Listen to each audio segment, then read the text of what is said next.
ଆସିଥିବା ସମସ୍ତ ସାମ୍ବାଦିକ ଭାଇମାନଙ୍କୁ ସ୍ୱାଗତ କରୁଛି, ଧନ୍ୟବାଦ ଦେଉଛି। 80ତମ ସ୍ୱାଧୀନତା ଦିବସର ସମସ୍ତଙ୍କୁ ଶୁଭେଚ୍ଛା ଶୁଭକାମନା ଜଣାଉଛି। ଅଭିମାନ ଓ ବୀରତ୍ୱପୂର୍ଣ୍ଣ ଐତିହାସିକ ମାଟି ବାଲେଶ୍ୱର ଜିଲ୍ଲାବାସୀଙ୍କୁ ମୋର କୃତଜ୍ଞତା ଜ୍ଞାପନ କରୁଛି। ଆମ ସରକାରକୁ 2 ବର୍ଷ 2 ମାସ ବିତିବାକୁ ଯାଉଛି।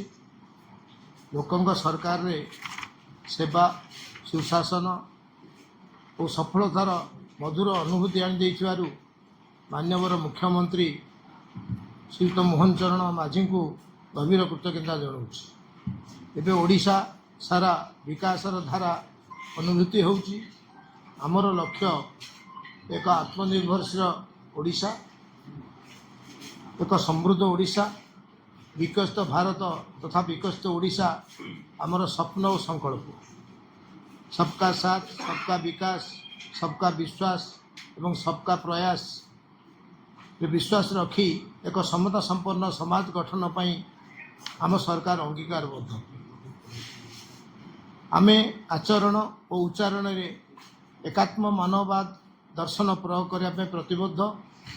ବର୍ତ୍ତମାନ ସରକାରଙ୍କ ବିକାଶ ଦର୍ଶନର କେନ୍ଦ୍ରବିନ୍ଦୁରେ ରହିଛି ଅନ୍ତୋଦୟ, ଅର୍ଥାତ୍ ସମାଜର ଶେଷ ଧାଡ଼ିରେ ଥିବା ବ୍ୟକ୍ତିଙ୍କ ପାଖରେ ବିକାଶର ସୁଫଳ ପହଞ୍ଚାଇବା। ଏହି ନୀତିକୁ ଆଧାର କରି ମହିଳା, କୃଷକ, ଶ୍ରମିକ, ଆଦିବାସୀ, ଦିବ୍ୟାଙ୍ଗ, ବୟସ୍କ, ଛାତ୍ରଛାତ୍ରୀ ଓ ଅନ୍ୟାନ୍ୟ ଦୁର୍ବଳ ବର୍ଗ ପାଇଁ ବିଭିନ୍ନ କଲ୍ୟାଣମୂଳକ ପଦକ୍ଷେପକୁ ଏକ ସମନ୍ୱିତ ରୂପ ଦିଆଯାଇଛି। ବହୁଜନ ହିତାୟ ବହୁଜନ ସୁଖାୟ ମନ୍ତ୍ରରେ ଆମ ସରକାର ଅଭିମନ୍ତ୍ରିତ। ଖୁସିର କଥା, ଆଜି ଆମ ପ୍ରିୟ ଓଡ଼ିଶା ମାଟି ଏହାର ମହାନ ଐତିହାସିକ ମୂଲ୍ୟବୋଧକୁ ପାଥେୟ କରି ସମୃଦ୍ଧିର ପଥରେ ଅଗ୍ରସର ହେଉଛି। ପ୍ରତିଟି କ୍ଷେତ୍ରରେ ଓଡ଼ିଶା ନୂତନ ଉପଲବ୍ଧି ହାସଲ କରୁଛି। ବାଲେଶ୍ୱର ଜିଲ୍ଲାରେ 143ଟି ପ୍ୟାକ୍ସ ଏବଂ ଲ୍ୟାମ୍ପସ୍ ଥିବାବେଳେ ନୂତନ ଭାବେ 53ଟି ପ୍ୟାକ୍ସ ଗଠନ କରାଯାଇଛି। 10ଟି ପ୍ୟାକ୍ସ ଲ୍ୟାମ୍ପସକୁ ମଡେଲ ପ୍ୟାକ୍ସ ଭାବେ ସ୍ଥାପନ ପାଇଁ ଚୟନ କରାଯାଇଛି। ବାଲେଶ୍ୱର ଜିଲ୍ଲା କେନ୍ଦ୍ରୀୟ ସମବାୟ ବ୍ୟାଙ୍କର 13ଟି ଶାଖା ରହିଛି।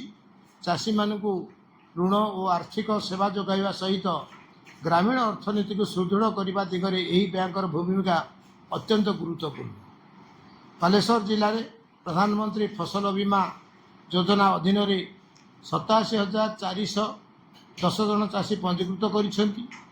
ମହିଳା ସଶକ୍ତିକରଣ ଉଦ୍ଦେଶ୍ୟରେ ରାଜ୍ୟରେ ଆରମ୍ଭ ହୋଇଥିବା ସୁଭଦ୍ରା ଯୋଜନାରେ ବାଲେଶ୍ୱର ଜିଲ୍ଲାର 18,74,568 ମହିଳା ଉପକୃତ ହୋଇଛନ୍ତି।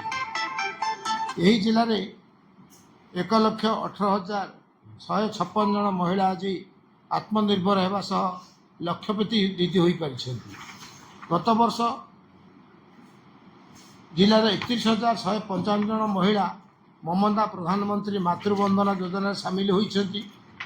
ପରିପୂରକ ପୁଷ୍ଟିସାର କାର୍ଯ୍ୟକ୍ରମରେ ବାଲେଶ୍ୱର ଜିଲ୍ଲାର 1,67,825 ଜଣ ଉପକୃତ ହୋଇଥିବା ବେଳେ ମୁଖ୍ୟମନ୍ତ୍ରୀ ସମ୍ପୂର୍ଣ୍ଣ ପୃଷ୍ଟି ଯୋଜନାରେ 87,874 ଜଣ ସାମିଲ ହୋଇଛନ୍ତି। ଶ୍ରମିକ କଲ୍ୟାଣ ଯୋଜନାରେ 2025-26 ଆର୍ଥିକ ବର୍ଷର ଜିଲ୍ଲାର 12,467 ଜଣ ଶ୍ରମିକଙ୍କୁ ଶିକ୍ଷା ସହାୟତା, ମାତୃତ୍ୱ ସହାୟତା, ବିବାହ ସହାୟତା, ମୃତ୍ୟୁକାଳୀନ ସହାୟତା, ଅନ୍त्यେଷ୍ଟି ସହାୟତା ବାବଦକୁ 47,69,19,400 ଟଙ୍କା ପ୍ରଦାନ କରାଯାଇଛି।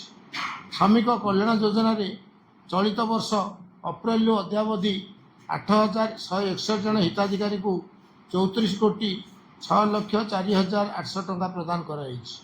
ଗତ 2 ବର୍ଷରେ ଗ୍ରାମୀଣ ଜଳ ଯୋଗାଣ କାର୍ଯ୍ୟକ୍ରମରେ 172ଟି ଏକକ ବା ବହୁମୁଖୀ ଗ୍ରାମ୍ୟ ଜଳ ଯୋଗାଣ ପ୍ରକଳ୍ପ ଏବଂ 104ଟି ସୌରଚାଳିତ ପାନୀୟ ଜଳ ଯୋଗାଣ ପ୍ରକଳ୍ପ ସମ୍ପୂର୍ଣ୍ଣ ହୋଇଛି। ବାଲେଶ୍ୱର ଜିଲ୍ଲାରେ ପ୍ରାୟ ପ୍ରତ୍ୟେକ ବ୍ଲକ ହସ୍ତଶିଳ୍ପ କ୍ଷେତ୍ରକୁ ନିଜସ୍ୱ ଅବଦାନ ଦେଇ ଆସୁଛି।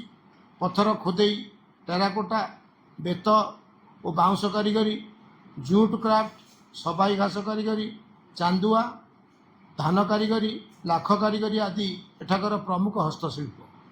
Master craft person training programme ଅଧୀନରେ ଜଳେଶ୍ୱର ଓ ଲଙ୍ଗଳେଶ୍ୱର ଆପ୍ଲିକ୍ ସାମ୍ପାତିଆରେ ପଟ୍ଟଚିତ୍ର, କରଞ୍ଜାରେ ସବାଇ ଘାସ କାରିଗରୀ, ଟେଣ୍ଡା ଓ ଜୁରିଆପାଟଣାରେ ଧାନ କାରିଗରୀ, ବାଲିଆରେ କପଡ଼ା ପ୍ୟାଚୱାର୍କ, ବାବନ୍ଧାରେ ଲାଖ କାରିଗରୀ ଭଳି ବିଭିନ୍ନ କ୍ଷେତ୍ରରେ ପ୍ରଶିକ୍ଷଣ ହୋଇଛି।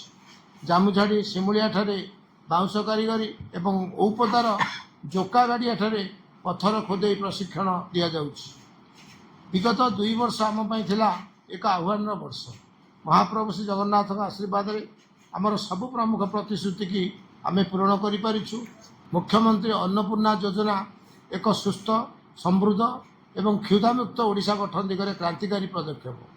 ସମସ୍ତ ଯୋଗ୍ୟ ହିତାଧିକାରୀଙ୍କୁ କେନ୍ଦ୍ର ସରକାରଙ୍କ ତରଫରୁ ଦିଆଯାଉଥିବା 5 କେଜି ଚାଉଳ କୋଟାକୁ ମିଶାଇ ବର୍ତ୍ତମାନ ମୁଣ୍ଡ ପିଛା ମାସିକ 10 କେଜି ଚାଉଳ ବିନା ମୂଲ୍ୟରେ ଯୋଗାଇ ଦିଆଯାଉଛି।